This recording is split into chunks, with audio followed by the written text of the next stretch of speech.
اس طرح یہ ایک پورا عمل بن جاتا ہے کہ منصوبہ بنایا اور پھر ندامت ہو گئی۔ عمل حالانکہ پورا ہے، تو آپ کیا کریں؟ وہ سوچیں جو کر سکیں۔ کچھ نہیں کر سکتے تو سجدہ کر دیں، دن ہے کہ رات ہے، سجدہ کر دیں۔ آپ یہ تو کر سکتے ہیں، بس اگر سجدہ کر سکتے ہیں تو آپ یہ سمجھیں کہ آپ کی نیکی بحال ہو گئی۔ جو آدمی سجدہ کر سکتا ہے وہ گمراہ نہیں ہو سکتا۔ سجدے کا یہ مطلب ہے کہ یا اللہ تیرے پرانے احسانات کا شکریہ اور آنے والے احسانات کے لیے درخواست ہے۔ تو سجدے کا مطلب صرف اتنا ہے، اس لیے یا اللہ یہ سجدہ قبول فرما۔ اب ندامت کی کیا ضرورت ہے؟ آپ خواہ مخواہ ندامت میں وقت ضائع کر رہے ہیں، توبہ کرو، بلکہ توبہ سے بھی توبہ کرو، ندامت سے توبہ کر، منصوبہ بنانے سے بھی توبہ کر، اور صرف سجدہ کر۔ مجھے یہ کبھی نہ بتانا کہ میں سجدہ کر رہا تھا تو راستے میں گردن جواب دے گئی۔ جب تک گردن سلامت ہے سجدہ کرتے جاؤ۔ آپ پر وضو کی بھی قید نہیں لگاتے۔ اب آئندہ آپ کا منصوبہ کون سا ہوگا؟ سجدہ اور اللہ کے قریب ہونا۔ میں آپ کو حکم دیتا ہوں کہ آپ دنیا میں کوئی بڑے منصوبے نہ بنایا کرو۔ یہ حکم ہے اے کہ شخص جو حاضر ہے یہاں پر، تم ایسے نیک منصوبے مت بنایا کرو، یہ سب انا کے منصوبے ہیں، لوگوں کے لیے۔ لوگوں کے لیے دعا مت کیا کرو، لوگوں کے لیے کام مت کیا کرو، اپنا کام صحیح کر لو۔ غریب آدمی کو پیسہ دے سکتے ہو تو خیرات کر لیا کرو، مگر اپنی نیک نامی کے بغیر نیک عمل چپکے سے کر لیا کرو اور سجدہ کرو۔ سجدہ کرنے میں اگر کوئی رکاوٹ ہے تو مجھے بتاؤ، اگر گردن کی رکاوٹ ہے تو وہ انشاءاللہ ٹھیک ہو جائے گی، جھک جائے گی۔ بعض اوقات انسان پر یہ مقام آتا ہے، وہ کہتا ہے کہ میں چاہتا ہوں کہ اللہ تعالیٰ کا ایک گھر یہاں بنایا جائے، ایک حرم ادھر ہے، ایک حرم یہاں بنایا جائے، میرے لیے مٹی کا حرم اور بنا دو۔ تو کیا بناؤ گے؟ وہ ایک ہی کافی ہے۔ تو آپ اتنے منصوبے نہ بنایا کرو۔ اگر کوئی یہ کہتا ہے کہ میں چاہتا ہوں سب غریبوں کے حالت درست ہو جائے تو سمجھو کہ یہ جھوٹ بول رہا ہے۔ میں کہتا ہوں کہ سارے برابر ہو جائیں، کبھی کوا اور مور بھی برابر ہوئے۔ شکلیں اگر برابر ہو بھی جائیں تو پھر عقلیں کیسے برابر کرو گے؟ یہ نامناسب بات ہے، برابر نہیں ہوں گی۔ خیر بھی رہے گی، شر بھی رہے گا، کافر بھی رہے گا اور مومن بھی رہے گا، چھوٹا بھی رہے گا اور بڑا بھی رہے گا۔ یہ اللہ تعالیٰ کے کام ہیں۔ کسی کو بلند پیدا کیا، کسی کو پست کیا، تو نہ قد برابر ہوں گے، نہ شکلیں برابر ہوں گی، نہ عرفان برابر ہوگا، نہ ذہن برابر ہوں گے اور نہ رسائی برابر ہوگی۔ ایک کلاس میں پڑھنے والے الگ الگ نمبر لیں گے، اس میں مزاج کی کیا بات ہے؟ حالانکہ سب مل کے بیٹھنے والے ہیں، ایک گھر میں پلنے والے ہیں۔ جو کوئی میٹھا کھاتا ہے، کوئی نمکین کھاتا ہے، کیا انسان کبھی برابر ہو سکتا ہے؟ یہ ہو نہیں سکتا، ورنہ اللہ تعالیٰ خوراک کا ایک ہی آئٹم پیدا کرتا، اس نے بے شمار آئٹم پیدا کر دیے۔ تیری مرضی گوشت کھا، تیری مرضی کچھ اور کھا، تو اس نے جس طرح کا بندہ پیدا کیا اس طرح کی چیز پیدا کر دی۔ تو یہ ہے مزاج کی بات۔ تو اللہ تعالیٰ نے ورائٹی پیدا کر دی ہے، وہ تو ایسی ورائٹی پیدا کرتا ہے کہ یہاں پر انسان الگ الگ رہے گا،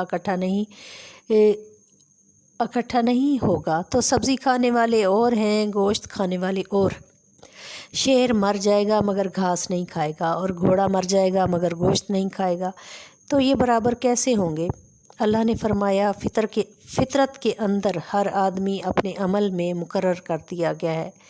کل یعمل علی شاکلاتہ، ہر آدمی اپنی شکل کے اندر رہن رکھ دیا گیا ہے، اب وہ باہر نہیں نکل سکتا۔ اگر آپ کو یہ کہا جائے کہ آپ کو صرف پھل ہی دیے جائیں گے تو 2 دن تو آپ خوشی سے کھائیں گے، تیسرے دن بھاگ جائیں گے۔ اگر کہیں گے گندم، اور کہیں گے کہ ہمیں گندم چاہیے، گندم کے پیچھے تو میں جنت چھوڑ آیا ہوں، یہ تو میں کھاؤں گا۔ تو یہ ہے آپ کا مزاج۔ لہٰذا آپ بڑے منصوبے نہ بنایا کریں، بلکہ چھوٹی چھوٹی نیکیاں کیا کریں۔ اگر کوئی آپ سے پانی کا گلاس مانگ رہا ہے تو اسے یہ نہ کہہ دینا کہ ٹھہر جا، میں تیرے لیے ٹیوب ویل لگا رہا ہوں۔ تو اس غریب کو آپ پانی کا گلاس دیں، نہ کہ ٹیوب ویل لگا کے دیں۔ اس لیے بڑے منصوبے کی بجائے چھوٹا سا نیک منصوبہ بہتر ہے۔ سجدہ کرو اور خیرات کرو، خیرات ضرور کر ڈالا کرو۔ اگلی دفعہ جب آؤ گے تو پوچھوں گا کتنی خیرات کی، چپکے سے بتا دینا کہ آپ کی نمائش نہ ہو۔ لیکن اگر ایسی نیکی کی نمائش ہو تو کیا فرق پڑے گا؟ ایسی نیکی کا چرچہ اچھا ہے۔ آپ یہ خیال نہ کرنا کہ اس سے نفس مضبوط ہوگا۔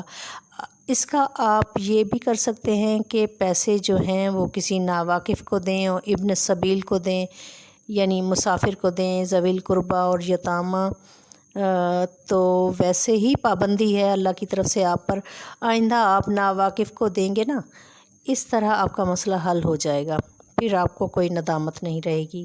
فقراء کہتے ہیں کہ انسان یہ کرتا ہے کہ وہ پہلے گناہ پر فخر کرتا ہے، اس کے بعد وہ خاموش ہو جاتا ہے، پھر اسے گناہ برا لگتا ہے، اس پر وہ تائب ہو جاتا ہے اور توبہ قبول ہو جاتی ہے، تو گناہ کی یاد ختم ہو جاتی ہے۔ اور جب گناہ کی یاد ختم ہو جائے تو توبہ سے بھی توبہ کر لو، پھر بار بار توبہ نہیں کرنی۔ بار بار توبہ دراصل گناہ کو رپیٹ کرنے والی بات ہے، جب مکمل طور پر توبہ کر لی تو پھر دوبارہ توبہ کا کیا مقام ہے، اس لیے گناہ کی یاد ہی نکال دو۔ آپ بات سمجھ رہے ہیں، پھر سب آسان ہوگا۔ گفتگو جلد نمبر 20 صفحہ نمبر 31۔